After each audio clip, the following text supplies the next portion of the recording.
Le 11 juin 2026, la Coupe du monde de la FIFA s'est ouverte à l'Estadio Azteca, à Mexico. 83 000 supporters remplissaient l'enceinte. Le bruit était saisissant. Shakira s'est produite sur scène. Le stade qui avait accueilli deux finales de Coupe du monde, en 1970 et en 1986, a offert exactement ce qu'une ouverture de mondial est censée faire ressentir. Du grand, du fort, du vivant. Et quelque part devant l'écran qu'il avait pu trouver, se trouvait un supporter sénégalais nommé Djibril Guer. Pendant des années, après, il avait prévu de suivre son équipe dans ce tournoi. Il avait vu le Sénégal se qualifier. Il s'était permis d'imaginer qu'il y serait vraiment là, dans un stade, avec les siens, à regarder son pays jouer. Mais Djibril n'était pas dans ce stade. Il n'était même pas aux États-Unis. Le pays qui accueille les matchs de poule de son équipe lui avait légalement fermé ses frontières. Djibril a dit à la Associated Press exactement ce qu'il en pensait. Si les États-Unis interdisent tôt l'accès à certains visiteurs, a-t-il déclaré, alors le pays ne devrait pas accepter d'organiser la Coupe du Monde. Cette seule phrase, celle d'un simple supporter de football, pas d'un dirigeant de fédération, pas d'un responsable politique, pas d'un analyste, résume plus honnêtement que tout autre ce qui est arrivé à ce tournoi. Et elle ouvre une histoire qui mérite d'être racontée en entier. Chaque pays nommé, chaque restriction expliquée, chaque conséquence humaine posée clairement sur la table. Reprenons tout. Pour comprendre l'ampleur de ce qui s'est produit, il faut commencer par les deux proclamations qui l'ont rendu possible. Le 4 juin 2025, la proclamation présidentielle 10 843 est entrée en vigueur. Elle suspendait toutes les catégories ordinaires de visa pour les ressortissants de 19 pays. Puis, le 16 décembre 2025, une deuxième proclamation a élargi cette liste à 39 pays au total, avec une entrée en vigueur le 1er janvier 2026, 5 mois et demi avant la cérémonie d'ouverture. L'objectif affiché était de protéger la sécurité des États-Unis. L'effet combiné a été de rendre environ une nation sur 5 dans le monde incapable d'obtenir le visa touristique standard nécessaire pour assister à des matchs de Coupe du Monde sur le sol américain. 20% du monde exclus d'un événement organisé au nom du monde. Voici la liste complète des pays concernés, avec chaque restriction expliquée clairement. Les pays visés par une interdiction totale de voyage, ce qui signifie que leurs ressortissants ne peuvent obtenir aucune catégorie de visa touristique pour entrer aux États-Unis, sont l'Afghanistan, la Biélorussie, le Bhoutan, la Birmanie, Cuba, la République démocratique du Congo, l'Érythrée, Haïti, l'Iran, le Laos, la Libye, la Corée du Nord, la Russie, la Sierra Leone, la Somalie, le Soudan du Sud, le Soudan, la Syrie et le Venezuela. 19 pays, tous soumis à une restriction complète. Les pays ajoutés lors de l'élargissement de décembre, soumis à des restrictions partielles comprenant la suspension des visas touristiques B1/B2 et des exigences de contrôle supplémentaires, sont l'Angola, Antigua et Barbuda, le Burundi, le Cameroun, le Tchad, la Côte d'Ivoire, la République démocratique du Timor-Lest, Djibouti, la Dominique, la Guinée équatoriale, la Gambie, la Guinée-Bissau, le Malawi, la Mauritanie, le Niger, le Pakistan, le Rwanda, le Sénégal, la Tanzanie, le Togo, le Turkménistan, l'Ouganda et le Yémen. 39 pays au total. Chacun d'eux est une nation dont les ressortissants ne peuvent pas facilement, ni légalement, assister à des matchs de Coupe du Monde aux États-Unis. Et voici la conséquence sportive de tout cela. Parmi ces 39 pays, 4 se sont qualifiés pour la Coupe du Monde 2026. 4 nations dont les joueurs ont gagné leur place au mérite, au fil de campagnes de qualification, après des années de sacrifices et de préparation, mais dont les supporters ne peuvent pas les suivre dans les stades américains. Haïti, l'Iran, la Côte d'Ivoire, le Sénégal. Parlons de chacun d'eux, parce que chaque histoire porte son propre poids. Haïti, l'histoire de qualification la plus extraordinaire de tout ce tournoi. Un pays plongé dans une crise humanitaire, violence des gangs, déplacement massif de population, effondrement institutionnel, a tout de même trouvé le moyen de constituer une équipe de football et de se qualifier pour sa toute première Coupe du Monde. Son match d'ouverture se joue contre l'Écosse à Boston le 14 juin. Ruth C. Leroux-June, conseillère municipale de Boston d'origine haïtienne, a publiquement appelé à un assouplissement de l'interdiction de voyage afin que les supporters haïtiens puissent assister au match. Elle a rappelé que l'ambassadeur d'Haïti avait poussé pour obtenir des changements. Ces efforts n'ont rien donné. Les supporters haïtiens ne seront pas dans ce stade de Boston le 14 juin. Leur équipe jouera. Leur peuple regardera depuis des écrans, de l'autre côté d'une frontière qui ne s'ouvre pas pour eux, l'Iran. L'histoire la plus politiquement complexe de toute la préparation du tournoi. un pays dont la participation a réellement été incertaine pendant des mois, compte tenu du conflit en cours opposant les États-Unis et Israël à l'Iran, qui a dominé l'actualité au début de 2026. En mars, Heimo Shirgi, directeur des opérations de la Coupe du Monde de la FIFA, a été interrogé directement sur la possibilité de reporter le tournoi face à l'ampleur de l'instabilité mondiale. Sa réponse : l'événement est tout simplement trop grand pour être reporté. Le président de la fédération iranienne a été refoulé à l'aéroport de Toronto alors qu'il tentait d'assister au congrès de la FIFA à Vancouver. L'équipe était basée à Tijuana, au Mexique, et ne franchit la frontière que les jours de match. Ces rencontres affichent le plus grand nombre de billets invendus de toute la compétition, environ 16 000 sièges vides par match, selon les informations publiées avant l'ouverture. Et pour les communautés de la diaspora iranienne déjà installées aux États-Unis, des personnes qui aiment le football et qui aiment leur pays, assister au match a voulu dire se demander s'il était vraiment sûr de se rassembler publiquement dans une ville américaine pendant ce tournoi. Ce calcul en a gardé beaucoup chez eux. La Côte d'Ivoire, les champions de la Coupe d'Afrique des Nations, l'une des équipes les plus enthousiasmantes du football africain, placée dans le groupe C avec le Brésil, le Maroc et l'Écosse. Leurs supporters font face à des restrictions partielles, ce qui signifie que certains peuvent théoriquement demander un visa après des contrôles supplémentaires. Mais la procédure est incertaine, coûteuse et n'offre aucune garantie d'approbation. Julien Kouadio, président du groupe national des supporters ivoiriens, a confirmé que des supporters vivant au pays s'étaient vus refuser leur visa purement et simplement. Pour la plupart des supporters ivoiriens, la réalité concrète n'est pas différente d'une interdiction totale. Les billets pour leur match contre Curaçao au Lincoln Financial Field de Philadelphie, les moins chers disponibles dépassant 1 000 $, montrent encore des milliers de sièges invendus. Les chiffres racontent la même histoire que les supporters vivent déjà. Le Sénégal, la dernière Coupe du Monde de Sadio Mané, l'actuel vice-champion d'Afrique. Une équipe bâtie autour de quelques-uns des joueurs les plus talentueux du football africain. Fatou Diédhiou, présidente d'un groupe de supportrices sénégalaises, s'est confiée à Al Jazeera avant le début du tournoi. « Nous voulons vraiment participer », a-t-elle dit, « mais nous ne savons pas comment. Nous attendons simplement, parce que la Coupe du Monde n'est pas encore là. Peut-être qu'ils changeront d'avis. Nous ne savons pas. Nous attendons de voir. Ils attendent toujours. Le tournoi a commencé. Rien n'a changé. Voilà 4 nations qualifiées, 4 fédérations de football qui ont fait tout ce que la FIFA leur demandait, qui se sont qualifiées sur le terrain, loyalement, sans contestation, dont les joueurs sont là, représentant leur pays avec tout ce qu'ils ont, et dont les supporters regardent depuis l'endroit où ils peuvent trouver un écran, exclus de l'événement que ce sport prétend ouvrir à tout le monde. Mais le problème d'accès ne s'arrête pas à ces 4 nations. Il s'étend plus loin, de façon qui n'ont pas été pleinement couvertes. La République démocratique du Congo s'est qualifiée pour sa première Coupe du Monde depuis 1974. Ses supporters sont soumis à une interdiction totale de voyage. Et en mai, une flambée d'Ebola au Congo a déclenché des restrictions de voyage des CDC qui ont encore compliqué leur situation. Une quarantaine de 21 jours, confirmée par plusieurs pays hôtes. Les joueurs congolais sont arrivés. Leurs supporters n'ont pas pu les suivre. Au-delà même des 39 pays officiellement visés, il existe quelque chose de plus difficile à quantifier, mais tout aussi réel, l'effet dissuasif. Des supporters venus de pays absents de la liste des interdictions ont entendu les récits. Ils ont vu les images. Ils ont lu l'histoire de l'arbitre somalien refoulé à Miami après 11 heures d'interrogatoire. Ils ont pris la mesure du climat plus large qui entoure aujourd'hui les voyages vers les États-Unis sous l'administration actuelle. Beaucoup d'entre eux ont, eux aussi, décidé de ne pas venir.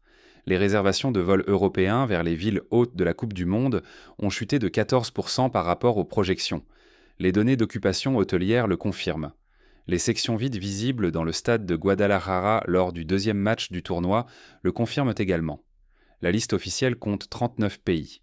La liste informelle des personnes qui se sont senties indésirables et sont tout simplement restées chez elles est nettement plus longue. Dans les jours précédant l'ouverture, jusqu'à 180 000 billets de Coupe du Monde restaient invendus sur la propre plateforme de revente de la FIFA, avec des prix en baisse de 20% par rapport aux annonces initiales. Le billet le moins cher pour la finale encore disponible fin mai était affiché à 8 625 $. Une seule place accessible aux personnes en fauteuil roulant était proposée à un minimum de 10 350 $. Et la dernière place disponible près d'un poteau de corner dans un stade, une place, un match, était affichée à 690 000 $. Ce ne sont pas des fautes de frappe. Parlons maintenant d'Omar Artan, parce que son histoire est l'expression humaine la plus vive et la plus récente de tout ce que représente cette crise de l'accès, et parce qu'elle comporte un nouveau chapitre qui compte profondément. Artan est arrivé à l'aéroport international de Miami le 7 juin. Il avait été désigné meilleur arbitre d'Afrique en 2025.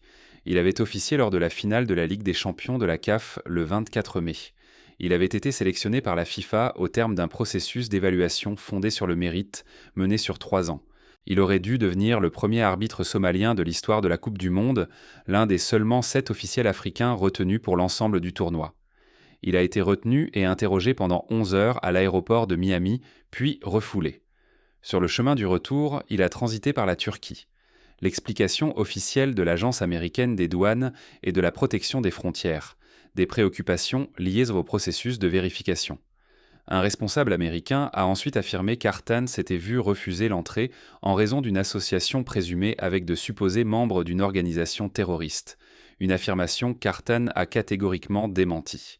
La réponse de la FIFA, 5 mots qui devraient en suivre cette organisation partout où elle va. Nous ne sommes pas impliqués dans les procédures migratoires du pays hôte. Pas de protestation, pas d'objection formelle, pas un mot de regret pour un homme qui avait travaillé toute sa carrière pour atteindre ce moment. Nous ne sommes pas impliqués. Omar Artan est rentré à Mogadiscio le 10 juin. À l'aéroport, il a été accueilli par une foule de soutiens et de responsables. Un accueil de héros pour un homme qui n'avait rien fait de mal. Il a prononcé une seule déclaration publique qui a traversé tout le bruit. « Je promets que j'irai à la prochaine Coupe du Monde ». La Fédération somalienne de football a publié un communiqué officiel critiquant la décision américaine. Le ministère somalien des Sports a confirmé avoir été en contact avec plusieurs instances sportives depuis l'exclusion d'Artan afin d'alerter l'opinion et de demander du soutien. Et alors, en l'absence de la voix de la FIFA, une autre institution s'est avancée et a parlé. L'UEFA est intervenue. Le 11 juin, quelques heures avant la cérémonie d'ouverture à l'Azteca, l'UEFA a annoncé avoir désigné Omar Artan pour officier lors de la Supercoupe de l'UEFA 2026 entre le Paris Saint-Germain et Aston Villa, le 12 août à Salzbourg, en Autriche. La déclaration du président de l'UEFA, Alexander Tcheferin, était directe et digne. Omar Artan, a-t-il dit, est un excellent jeune arbitre, déjà expérimenté, qui a fait ses preuves au plus haut niveau de compétition de la Confédération africaine de football. Le football est certes fait pour relier les gens. L'UEFA veut montrer son respect à Omar et à ses qualités arbitrales exceptionnelles qui lui avaient valu une nomination aussi prestigieuse. Le président de la CAF, Patrice Motsepe, a ajouté que la désignation initiale d'Artan pour la Coupe du Monde de la FIFA reconnaissait ses qualités d'arbitre de niveau mondial et le respect international qu'il avait acquis. Sa nomination pour la Supercoupe de l'UEFA, a déclaré Motsepe, est un excellent exemple de la manière dont le football rassemble et unit les personnes venues d'Afrique, d'Europe et du monde entier. Le ministère somalien des Sports, réagissant à la décision de l'UEFA, a déclaré qu'elle avait contribué à défendre les principes d'intégrité et de fair play dans le football. Relisez bien cette dernière phrase, « intégrité et fair play dans le football ». Le ministère somalien des Sports décrivant la réponse de l'UEFA, face au silence maintenu par la FIFA, comme une défense des principes que la FIFA inscrit dans sa propre mission. Ce contraste est la déclaration institutionnelle la plus forte jamais formulée sur la gouvernance de ce tournoi. La FIFA aurait pu protester officiellement contre ce refus d'entrée. La FIFA aurait pu formuler une objection publique. La FIFA aurait pu organiser l'installation d'Artan au Canada ou au Mexique, 2 des 3 pays co-organisateurs où une telle restriction de visa ne s'applique pas. Quand ESPN a interrogé des sources sur cette possibilité, au sein de l'organisation, elles ont répondu que cela aurait été peu pratique, parce que les officiels devaient en être à Miami pour les briefings. Peu pratique. L'UEFA a trouvé parfaitement pratique de lui confier la Supercoupe. La FIFA a trouvé peu pratique de lui réserver un vol pour Montréal. Cela compte parce que l'histoire d'Artan et l'interdiction touchant 39 pays ne sont pas 2 problèmes distincts. Ce sont 2 expressions du même échec de fond. La Coupe du Monde 2026 a été attribuée au terme d'un processus de candidature qui, pour la première fois dans l'histoire de la FIFA, intégrait directement des critères relatifs aux droits humains dans le cadre d'évaluation. Les villes hôtes ont pris des engagements publics précis. Atlanta a promis des salaires décents pour tous les travailleurs du tournoi. Dallas a promis des mesures spécifiques de protection contre la traite des êtres humains.